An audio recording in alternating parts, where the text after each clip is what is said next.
नमस्कार दोस्तों, एक बार फिर से आप सभी दोस्तों का आपके अपने YouTube चैनल पर बहुत बहुत स्वागत है। दोस्तों, आज की जो फटाफट बड़ी खबरें सामने निकल के आ रही हैं, एक एक करके सभी मुख्य समाचार आगे इसी वीडियो में जानेंगे। बिहार चुनाव से संबंधित हर वो जरूरी खबर आप तक पहुंचाएंगे जो खबरें गोदी मीडिया आपको नहीं दिखाता है, इसलिए लगातार हमारे साथ बने रहिए। दरअसल दोस्तों, पहली बड़ी खबर सामने निकल के आ रही है, आप लोगों को बताते चले। मध्य प्रदेश विधानसभा उपचुनाव, दिग्विजय सिंह ने ईवीएम की विश्वसनीयता पर उठाए हैं सवाल। आप लोगों को दोस्तों बताते चले, मध्य प्रदेश में 28 विधानसभा सीटों पर उपचुनाव संपन्न हो चुके हैं और इन उपचुनाव के नतीजों के बाद ये तय होगा कि मध्य प्रदेश में एक बार फिर से कांग्रेस पार्टी की वापसी होगी या फिर बीजेपी की ही सरकार बच जाएगी। इसी क्रम में दोस्तों आप लोगों को आगे बताते चले, मतदान के बाद कांग्रेस पार्टी के वरिष्ठ नेता दिग्विजय सिंह ने इलेक्ट्रॉनिक वोटिंग मशीन यानी कि ईवीएम की विश्वसनीयता पर एक बार फिर से सवाल उठाए हैं। दरअसल दोस्तों आप लोगों को बताते चले, कांग्रेस पार्टी के नेता दिग्विजय सिंह ने ट्वीट किया, तकनीकी युग में विकसित देश ईवीएम पर भरोसा नहीं करते, पर भारत व कुछ छोटे देशों में ईवीएम से चुनाव होते हैं। विकसित देश क्यों नहीं कराते ईवीएम से चुनाव? क्योंकि उन्हें ईवीएम पर भरोसा नहीं है। क्यों? क्योंकि जिसमें चिप है वह हैक हो सकती है। ये यहाँ पर देख सकते हैं कि एक बार फिर से कांग्रेस पार्टी ने ईवीएम पर खड़े किए हैं सवाल, क्योंकि कांग्रेस पार्टी लगातार मत पत्र के जरिए यानी कि बैलेट पेपर के जरिए चुनाव कराने की मांग करती रही है। इसके साथ ही दोस्तों एक और बड़ी खबर आप लोगों को बताते चलें।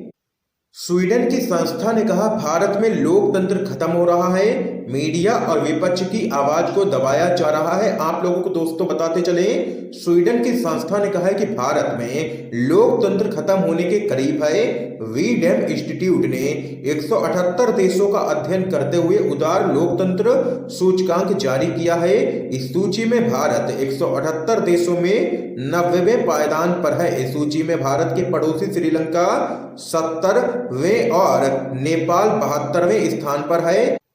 इस अध्ययन का पैमाना है अभिव्यक्ति की स्वतंत्रता, मीडिया की स्वतंत्रता, सिविल सोसाइटी की स्वतंत्रता, चुनावों की गुणवत्ता, मीडिया में विचारों की जगह और शिक्षा में स्वतंत्रता। रिपोर्ट में कहा गया है कि मीडिया, सिविल सोसाइटी और मोदी सरकार में विपक्ष के विरोध की जगह कम होती जा रही है, जिसके कारण लोकतंत्र के रूप में भारत अपना स्थान खोने की कगार पर है।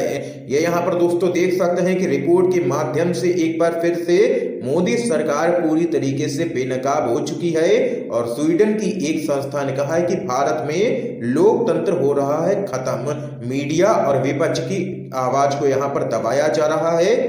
तो वहीं लोकतंत्र के कई जानकारों ने भी इस रिपोर्ट से सहमति यहां पर जताई है। इस खबर पे आप लोगों की क्या राय है? क्या आप लोग सहमत हैं या फिर नहीं? अपनी राय जरूर बता सकते हैं कमेंट बॉक्स में। इसके साथ ही दोस्तों एक और बड़ी खबर आप लोगों को बताते चले, दूसरे चरण की वोटिंग के बाद महागठबंधन ने किया है 94 में से 65 सीटें जीतने का दावा। बीजेपी में मची खलबली, आप लोगों को दोस्तों बताते चले, बिहार में दूसरे चरण की वोटिंग खत्म हो चुकी है। इसके बाद महागठबंधन ने दूसरे चरण की 94 सीटों में से 65 सीट जीतने का दावा किया है। आरजेडी के सांसद मनोज झा ने कहा है कि राजनीतिक लाभ लेने के लिए पीएम को भारत माता की जय बोलना पड़ रहा है, क्योंकि उन्होंने कोई भी काम नहीं किया है। उन्होंने आगे कहा है कि तेजस्वी यादव के सवालों का भी पीएम मोदी ने कोई भी जवाब नहीं दिया। तो वहीं कांग्रेस पार्टी के राष्ट्रीय प्रवक्ता पवन खेड़ा ने कहा है कि बिहार से डबल इंजन की सरकार की विदाई इस बार तय है। उन्होंने आगे कहा है कि राजनीति में हिंसा की कोई भी जगह नहीं है। लोग अपने गुस्से का इजहार ईवीएम का बटन दबाकर कर रहे हैं और इस बार बिहार की जनता परिवर्तन चाहती है, इसलिए बीजेपी और जेडीयू की विदाई इस बार तय है। ये यहाँ पर कहना है महागठबंधन का। इस बीच एक और बड़ी खबर दोस्तों आप लोगों को बताते चलें, बिहार में बाहर कम, नीतीश का विरोध ज्यादा। अब महंगाई से परेशान जनता ने नीतीश कुमार पर फेंके हैं प्याज। और पत्थर। आप लोगों को दोस्तों बताते चले, बिहार में दूसरे चरण के लिए 94 विधानसभा सीटों पर मतदान संपन्न हो चुका है, तो वहीं आखिरी चरण के लिए चुनाव प्रचार अब जोरों पर है। बिहार वासियों का बीजेपी जेडीयू गठबंधन पर गुस्सा साफ तौर पर देखने को मिल रहा है। जगह जगह बीजेपी नेताओं का विरोध, उसके बाद सीएम नीतीश कुमार पर बेतहाशा गुस्सा देखने को मिल रहा है। इसी क्रम में दोस्तों आप लोगों को बताते चले, सीएम नीतीश कुमार एक रैली को संबोधित करने पहुंचे थे। इस बीच खबर सामने निकल के आई कि मुख्यमंत्री नीतीश कुमार की जनसभा में लोगों ने उन पर प्याज और पत्थर फेंके हैं। आप लोगों को आगे बताते चले, बेरोजगारी के बाद महंगाई पर भी भाजपा गठबंधन का विरोध होने लगा है। दरअसल नीतीश कुमार चुनाव प्रचार के लिए मधुबनी के हरलाखी में जनसभा को संबोधित करने के लिए पहुंचे थे। लोगों ने उनका विरोध करना इस दौरान शुरू कर दिया। इस दौरान नीतीश कुमार मंच पर थे तो लोगों ने उन पर प्याज फेंकने शुरू कर दिए। लोगों के द्वारा प्याज की बरसात करने के बाद गुस्से में लाल हुए सीएम नीतीश कुमार ने मंच से कहा कि खूब फेंको, फेंकते रहो, इसका कोई भी असर नहीं पड़ेगा। ये यहाँ पर देख सकते हैं, नीतीश कुमार ने कहा है लगातार बीजेपी के नेताओं और जेडीयू के नेताओं का विरोध हो रहा है। जनता में काफी गुस्सा देखने को मिल रहा है एनडीए गठबंधन को लेकर के। इस बीच एक और बड़ी खबर दोस्तों सामने निकल के आ रही है। राजस्थान नगर निगम चुनाव के नतीजे हुए जारी। राजस्थान के 6 नगर निगम में से 4 में कांग्रेस व 2 में भाजपा को मिला है बहुमत। आप लोगों को दोस्तों बताते चले, राजस्थान के 3 बड़े शहरों यानी कि जयपुर, कोटा व जोधपुर में 6 नगर निगम चुनाव में कांग्रेस ने पहली बार 4 निगमों में सफलता हासिल की है। नगर निगम चुनाव के इतिहास में पहली बार भाजपा के बजाय कांग्रेस आगे रही है। इस बीच एक और बड़ी खबर दोस्तों आप लोगों को बताते चले, पीएम मोदी और नीतीश कुमार ने बिहार को लूटा, अब जनता ने बदलाव का मन बना लिया है। ये यहाँ पर कहना है राहुल गांधी का। आप लोगों को दोस्तों बताते चले, बिहार विधानसभा चुनाव में दूसरे चरण के लिए 94 विधानसभा सीटों पर मतदान संपन्न हो चुका है। इस बीच कांग्रेस के नेता राहुल गांधी ने चुनाव प्रचार के दौरान पीएम नरेंद्र मोदी और सीएम नीतीश कुमार पर जबरदस्त तरीके से हमला बोला है। राहुल गांधी ने कहा है कि इन दोनों ने मिलकर के बिहार को लूटा है, यही कारण है कि बिहार के लोगों ने बदलाव का मन बना लिया है। आप लोगों को दोस्तों बताते चले, एक चुनावी सभा को संबोधित करते हुए राहुल गांधी ने कोरोना काल की चर्चा करते हुए कहा कि लाखों मजदूर पैदल भूखे प्यासे ही अपने घर आ रहे थे, लेकिन कोरोना संकट में प्रधानमंत्री मोदी ने मजदूरों की मदद नहीं की। उनकी सरकार थी लेकिन मजदूरों को अकेला छोड़ दिया गया। उन्होंने दावा करते हुए कहा है कि कांग्रेस पार्टी ने जितना हो सका इन मजदूरों की मदद की। राहुल गांधी ने आरोप लगाया है कि पीएम मोदी और नीतीश कुमार ने मिलकर के बिहार को खूब लूटा है। ये बात यहाँ के लोगों ने समझ ली है और बदलाव का संकल्प ले लिया है बिहार की जनता ने। उन्होंने कहा है कि महागठबंधन की जो सरकार बनेगी वह किसी जात या धर्म वर्ग की नहीं होगी, वह पूरे बिहार की सरकार होगी, गरीबों, मजदूरों, किसानों, युवाओं की सरकार होगी। ये यहाँ पर कहना है राहुल गांधी का। इस बीच एक और बड़ी खबर दोस्तों आप लोगों को बताते चलें, गुजरात उपचुनाव, वोटरों को पैसे देते दिखे हैं बीजेपी के कार्यकर्ता।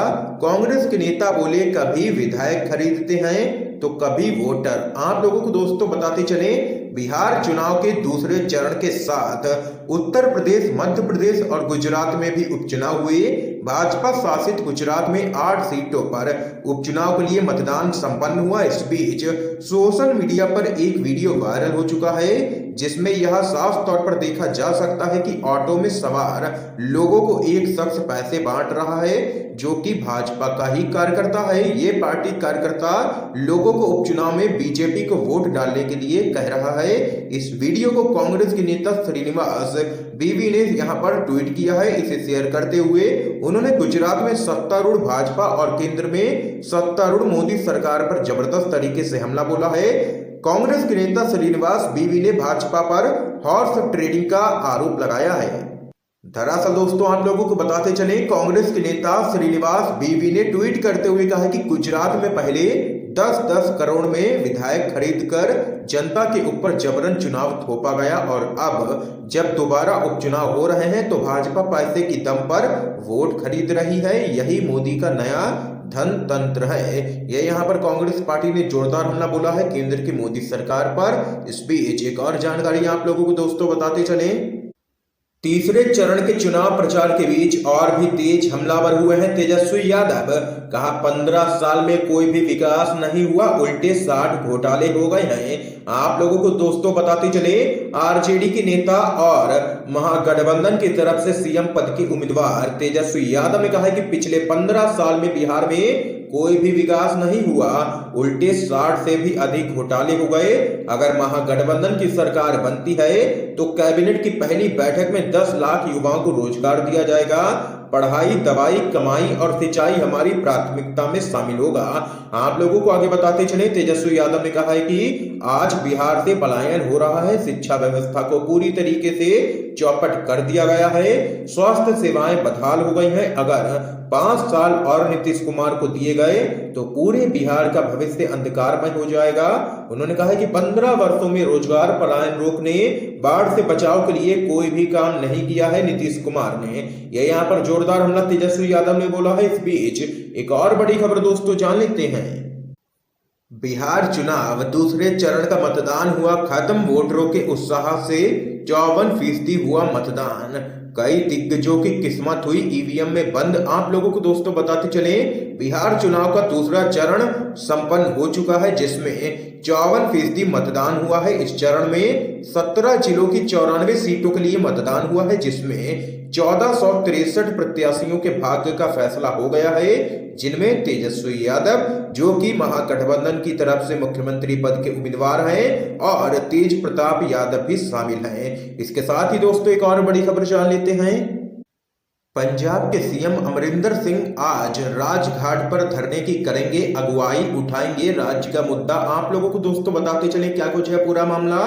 पंजाब के सीएम अमरिंदर सिंह ने घोषणा कर कहा है कि वह राज्य में बिजली संकट और जरूरी सामग्री की आपूर्ति के मुद्दे को रेखांकित करने के लिए आज राजघाट पर कांग्रेस विधायकों के साथ धरने की अगुवाई करेंगे। मुख्यमंत्री ने आगे कहा है कि पंजाब में कोयला, यूरिया, डीएपी और अन्य जरूरी सामग्रियों की आपूर्ति रेलवे के निर्णय की वजह से रुकी हुई है। उन्होंने आगे कहा है कि किसानों की ओर से प्रदर्शन के तहत आवाजाही बाधित करने में ढील देने के बाद भी रेलवे ने ट्रेन नहीं चलाने का निर्णय लिया है। सीएम अमरिंदर ने आगे कहा है कि इसकी वजह से सभी पावर प्लांट पूरी तरीके से बंद हो चुके हैं और कृषि व सब्जियों की आपूर्ति में कटौती की जा रही है। दोस्तों देख सकते हैं आज की तमाम बेहद बड़ी खबरें थी जो हमने आप लोगों तक पहुंचाई हैं इसी वीडियो के माध्यम से। इन खबरों पे आप लोगों की क्या राय है जरूर बता सकते हैं कमेंट बॉक्स में, और इस वीडियो को ज्यादा से ज्यादा शेयर कीजिएगा, अपने सभी दोस्तों तक इन खबरों को जरूर पहुंचाइएगा।